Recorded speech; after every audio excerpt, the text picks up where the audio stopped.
নমস্কার বন্ধুরা, বিদিশাস কিচেনে আপনাদের সবাইকে স্বাগত জানাই। আশা করছি আপনারা সবাই খুব ভালো আছেন। আজকেরই আপনাদেরকে খুব সহজ পদ্ধতিতে যাতে গলা না চুলকায় তার জন্য আমি আপনাদেরকে একটি কচু শাক রেসিপি দেখাবো। ফার্স্ট আমি চিংড়ি মাছটার ভেতরে বেশ খানিকটা নুন আর হলুদ মাখিয়ে রেখে দিয়েছি। সাথে বেগুন ভাজা হবে বলে আমি বেগুন ভাজাটাকেও বেশ ভালো করে নুন হলুদ মাখিয়ে একেবারে রেখে দিলাম। কড়াইটা যেই গরম হয়ে গেল আমি ওর ভিতরে পরিমাণ অনুযায়ী জল দিয়ে দিয়েছি। দেবার পরে আমি ওর ভিতরে 3 চামচ মতো লবণ দিয়েছি। জলটা ফুটে গেলেই আমি ওর ভিতরে কচু শাকটা দিয়ে দিয়েছি। কচু শাকটা সিদ্ধ করার কারণই হলো নুন দিয়ে এটাই যাতে গলাটা না চুলকায়।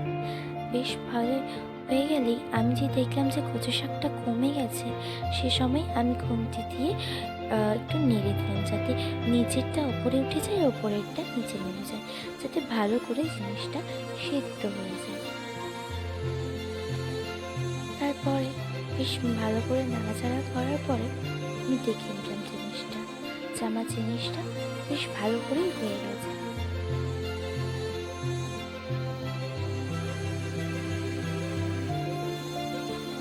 তারপরে আমি একটি গামলির ভেতরে একটি ঝুপড়ি রেখেছি। ওই ঝুড়িটার ভেতরে আমি সব কচু শাকগুলোকে দিয়ে দিয়েছি যাতে ভালো করে জলটা ঝরে যায়, খেতে গেলে গলাটা না চুলকায়। কড়াইটা গরম হয়ে গেলে আমি ওর ভিতরে পরিমাণ অনুযায়ী তেল অ্যাড করেছি। তেলটা গরম হয়ে গেলে আমি ওর ভিতরে হলুদ মাখানো চিংড়ি মাছটা দিয়ে দিয়েছি। বেশ আমি হালকা আছে ভেজেছি, কারণ চিংড়ি মাছ বেশি ভাজলে না একটা কেমন শক্ত শক্ত টাইপসের হয়ে যায়, জিনিসটা ছেঁড়া যায় না।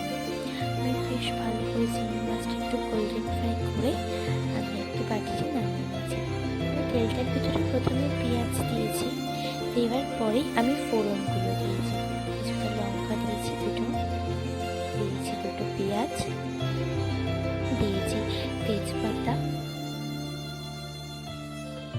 ওর ভিতরে দিয়েছি 2 রসুন, একটু হালকা করে থেতে। তারপরে আমি ওর ভিতরে জল ঝরানো কচু শাকটা দিয়ে দিয়েছি। বেশ অনেকক্ষণ ধরেই কষাতে হবে, কারণ এই সময় কচু শাক থেকে প্রচুর পরিমাণে জল বেরোবে। আমি তারপরে ওর ভিতরে পরিমাণ অনুযায়ী হলুদ দিয়ে দিয়েছি, পরিমাণ অনুযায়ী জিরের গুঁড়ো দিয়ে দিয়েছি, লঙ্কার গুঁড়ো দিয়েছি, একটু ধনে গুঁড়োও দিয়েছি যাতে খেতে বেশ ভালো লাগে। তারপর আমি মশলাটাকে বেশ ভালো করে কষিয়ে নিচ্ছি।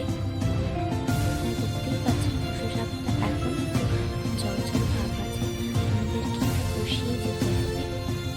তারপরে আমি ওর ভিতরে অল্প পরিমাণে নুন দিয়ে দিয়েছি, কারণ আমরা নুন জলে সেদ্ধ করেছি তো। তারপরেও আমি অল্প পরিমাণে নুন দিয়ে বেশ ঢেকে দিয়েছি।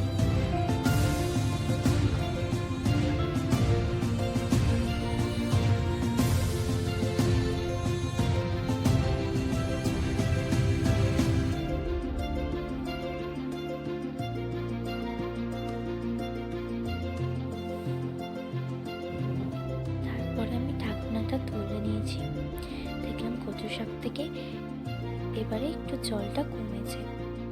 বেশ নাড়িয়ে নিয়েছি।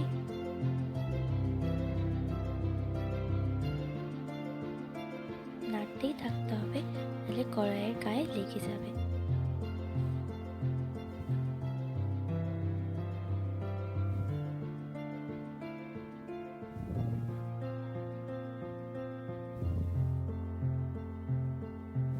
আরেকবার ঢেকে দিয়েছিলাম যাতে সেদ্ধটা ভালো হয়ে যায়। দেখলাম অনেকটাই নিচে লেগে গেছে, কারণ কচু শাক না নাড়লে নিচে লেগে যায়।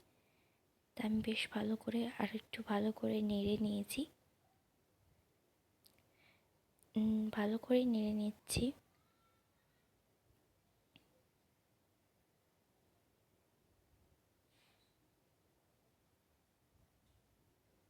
তারপরে আমি ওর ভেতরে কিছুটা দুধ দিয়ে দিয়েছি।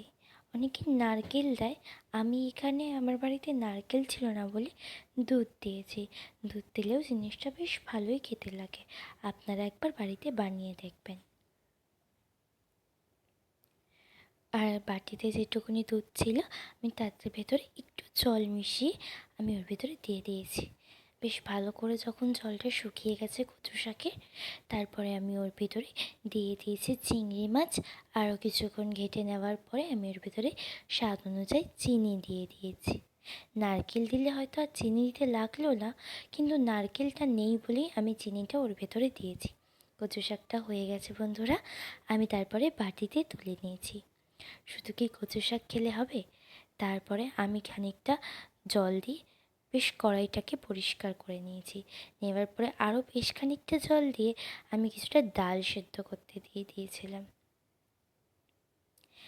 ডালটা সেদ্ধ হতে লাগুক। তাহলে আজ এখানেই আসি বন্ধুরা। চ্যানেলে যদি নতুন হয়ে থাকেন সাবস্ক্রাইব করে যাবেন